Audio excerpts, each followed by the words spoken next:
संभाजीनगर। या बिझनेसमध्ये येण्याचं कारण म्हणजे नॉमिनी फॅसिलिटी। तुम्ही सगळे इथं बसून प्लॅन बघतायत, मी काय असा प्लॅन बघितला नव्हता। मी फक्त दीपक सरांना बदललेलं बघितलं होतं की पहिले ते दुकानवर बसलेले असायचे आणि आता स्टेजवर असं कोर्टमध्ये माईक त्यांच्या स्टेटसमध्ये मी बघितलं होतं। सरांना एक दिवस विचारला मी, सर हे कसं काम आहे, कसं चालतं?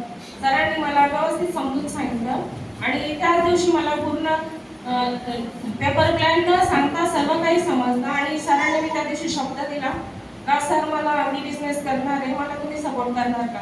सर बोलले ठीक आहे, तुम्ही फक्त माझ्यासोबत चालायचं, डोकं मी लावल लोकांना, बिनधास्त बिझनेसला सुरुवात करा। त्याच दिवशी मी आमच्या सरांना न सांगता सरांना 2000 रुपये दिले आणि नंतर आमच्या सरांना हळूहळू सगळं सिस्टम सांगितलं आणि एक आयडीने सुरुवात केली। नंतर आमच्या सरांना पूर्ण सिस्टम कळाल्यानंतर सरांच्या पण आयडी 3 करून घेतला आणि माझ्या पण 3 केल्या। ह्या बिझनेसबद्दल सांगायचं म्हणलं तर बिझनेस खूप चांगला आहे। जसं त्या सरांनी सांगितलं आता की मार्केटमध्ये खूप सारे लोक शिकलेले आहेत, जागा 100 असतात आणि फॉर्म 1000 असतात, ते खरं रिअल कंडिशन आहे। तर आपण सगळ्यांनी काय करायला पाहिजे, नॉमिनी फॅसिलिटीसाठी सुरुवात करून ठेवायला पाहिजे।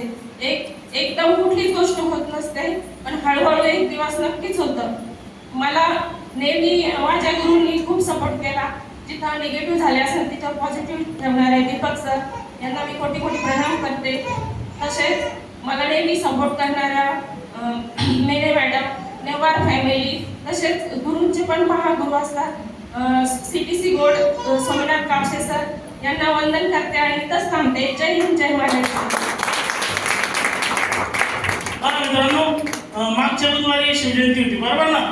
शिवजयंतीला मॅडम टायगर बांधल्या आणि आज महाशिवरात्रीला त्यांचा मान समान किती महान पर्व आहे।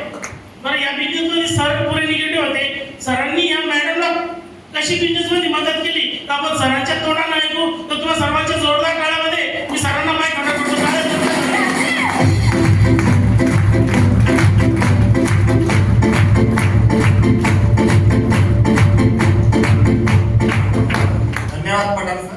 बोलण्याची संधी दिल्यामुळे। माझं नाव ज्ञानेश्वर देवकर आहे आणि मी ओळख कानोबा येथे राहतो। सांगायचं ठरलं तर दीपक सर मला 3 वर्षापूर्वीच म्हणले ते काय करता एक दिवस वेळ द्या माझ्यासाठी, पण मी त्यांना टाळत होतो गेली 3 वर्षापासून। कारण माझे ऑनलाईनचे कामं असायचे, परत माझा जॉब पण चालू आहे, त्यामुळे मी थोडं त्यांना नाही म्हणतो। कालांतराने माझी मिसेस त्यांना भेटली, त्यांनी त्याच्या डोक्यात काय घातलं ती मला म्हणले होते, ठीक आहे। नंतर मी तिच्यावर भडकलो, बाबा तू का पैसे दिले, मी सगळं ऑनलाईन बघतो, बरेचसे फ्रॉड कामं असतात, लोक हे करतात। मी तिला रागवलं होतं, ठीक आहे आता दिले तर बाबा तू आता करून बघ। तर मी खरं सांगतो 6 महिने हिला कुठल्याही प्रकारचा मी सपोर्ट केला नाही, कारण माझ्या डोक्यात ते फिरतच राहायचं, काय करा नाही काय करा। पण एक दिवस असं झालं की मला भयंकर कप झाला, मला म्हणजे उठतं सुद्धा नाही। तर ही काय म्हणे, फक्त एवढी बॉटल घेऊन बघा, कप मिलची बॉटल, काय जास्त नाही, 140-160 रुपयाची, पडला परत तर ठीक आहे, नंतर तुम्ही वाकडे सारा डॉक्टरकडे जाऊन तुमची ट्रीटमेंट करून घ्या, ठीक आहे। कप मिल घेतलं मी, जवळपास 1.5 दिवसामध्येच मला एवढा चांगला रिझल्ट आला त्या कप मिलचा। तेव्हा पुढं माझी मानसिकता बदलली की नाही आणि कंपनी झाली, मला जो फरक पडला की मग तेव्हापासून मी हळूहळू थोडं सपोर्ट करायला लागलो। मग ती मला म्हणली तुम्ही एक 95 पण घ्या, कारण माझा हात मोडलेला होता। जर मी 20 किलोमीटर बाईक चालवली तर माझा हात ऑटोमॅटिक टाईट होऊन जायचा, तो वाकत नसायचा। तर मी 95 घेतलं। आता माझा हात एवढा चांगला आहे की मी 50 ते 60 किलोमीटर गाडी मोटरसायकल आरामशीर चालू शकतो आणि कुठल्याही प्रकारचा हाताला माझ्या प्रॉब्लेम। त्याच्यामुळे मला डबल विश्वास आला की नाही, माय लाईफच्या प्रोडक्ट्समध्ये खरंच काहीतरी जादू आहे।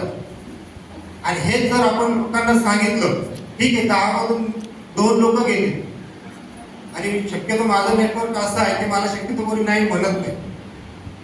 आणि पठाण सरही मला वेळोवेळी सुलतानपूर जवळच आहे, भेटत राहतात, बोलत राहतात काय चालू आहे काय नाही। पण मी हेच सांगेन की तुमच्याही मनात काही निगेटिव्ह असतील त्या इथून तुम्ही काढून टाका, त्यामध्ये निगेटिव्ह करायचे कोणतंच कारण नाही। मी तर सगळ्यांना शेवट हेच सांगेन, ऐकावे जनाचे, करावे मनाचे. बस, धन्यवाद.